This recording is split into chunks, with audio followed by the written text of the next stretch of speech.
guys, so today we're going to be talking about adaptations, and not just any adaptations, musical to film adaptations, because even though theater and film are often grouped together as visual arts, they're very different, and having to change one of these stories from a musical to a film is very challenging, and as a certified annoying theater kid, I have experience on the subject, so let's go. We could easily talk about the amount of failures like Mean Girls having non-musically trained actors and being disappointing to viewers who only watch the original being confused by the blatant change from the millennial era to the Gen Z era, or having a 30-year-old Ben Platt play a teenager while having every other teenager character being played by a teenager or 20-year-old, making the whole thing just really awkward for audiences in general.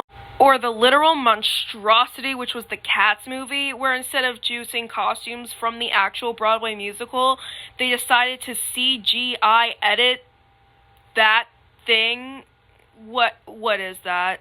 Oh god, that's horrible. But I'm not going to talk about that. Instead, I'm going to talk about one that I actually think was good, which was the In the Heights movie. This film is often overlooked because it came out in 2021 while the world was still recovering from COVID, but the director John M. Chu worked very closely with the original writer Lin-Manuel Miranda, yes, the same guy who wrote Hamilton, and the original choreographer Alex Lacamoire to capture the essence of Washington Heights and the original musical. They hired actors that had experience on Broadway, including Anthony Ramos, who played in Usnavi and was in Hamilton with Lynn. The cinematography was insane, especially capturing the big musical numbers in the film, and because he worked closely with Lynn, they were able to continue the story of all the characters and work collaboratively.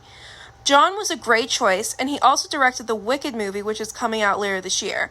I think he knows the impact the theater has on people and wants to make these films have a mark of the originality from him, as well as paying respect to the original content, and I think that other directors should look to him as a blueprint for adaptations.